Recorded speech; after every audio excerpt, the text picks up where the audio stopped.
ದರ್ಶನ್ ಅಭಿನಯದ devil cinema release ಆಗಿದೆ. ಗಂಡನ ಅನುಪಸ್ಥಿತಿಯಲ್ಲಿ ಅವರ ಪತ್ನಿ ವಿಜಯಲಕ್ಷ್ಮಿ ದರ್ಶನ್ ಅವರು ಸಿನಿಮಾ ಪ್ರಮೋಷನ್ನಲ್ಲೇ ತೊಡಗಿಕೊಂಡಿದ್ದರು.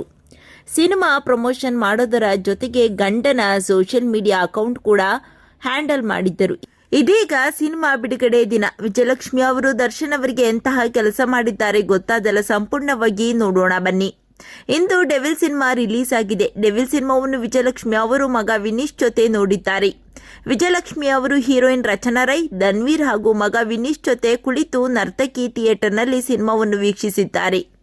ಸದ್ಯ ವಿಜಯಲಕ್ಷ್ಮಿ ಅವರು ಸಿನಿಮಾ ನೋಡುತ್ತಿರುವ ವಿಡಿಯೋ ಹಾಗೂ ಫೋಟೋಗಳು ಎಲ್ಲ ಕಡೆ ವೈರಲ್ ಆಗಿವೆ. ಈ ನಡುವೆಯೇ ವಿಜಯಲಕ್ಷ್ಮಿ ಅವರ ಫೋಟೋವೊಂದು ಗಮನ ಸೆಳೆದಿದೆ. ಇನ್ಸ್ಟಾಗ್ರಾಮ್ನಲ್ಲಿ ನಟಿ ಹಾಕಿದ ಒಂದು ಸ್ಟೋರಿ ಏನು ಗೊತ್ತಾ? ಇದನ್ನು ನೋಡಿ ಮೂವಿ ಪಕ್ಕಾ ಹಿಟ್ ಎಂದಿದ್ದಾರೆ ಜನ. ವಿಜಯಲಕ್ಷ್ಮಿ ಅವರು ಬೆಳಗ್ಗೆ ಡೆವಿಲ್ ಸಿನಿಮಾದ ಟಿಕೆಟ್ಗೆ ಪೂಜೆ ಮಾಡಿದ್ದಾರೆ. ದೇವರ ಮುಂದೆ ಡೆವಿಲ್ ಸಿನಿಮಾ ಟಿಕೆಟ್ ಹಿಡಿದಿರುವ ಫೋಟೋವನ್ನು ಅವರು ಸ್ಟೋರಿಯಲ್ಲಿ ಶೇರ್ ಮಾಡಿದ್ದಾರೆ.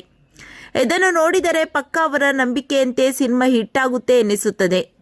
ಸಿನಿಮಾ ನೋಡುವಾಗ ಆಗಾಗ ವಿಜಯಲಕ್ಷ್ಮಿ ಅವರು ಪತಿಯನ್ನ ಕಾಮಿಡಿಯನ್ನ ನೋಡಿ ದರ್ಶನ್ ಜೊತೆಯಲ್ಲಿ ಇಲ್ಲವಲ್ಲ ಅಂತ ಕಣ್ಣೀರು ಹಾಕಿದ್ದಾರೆ.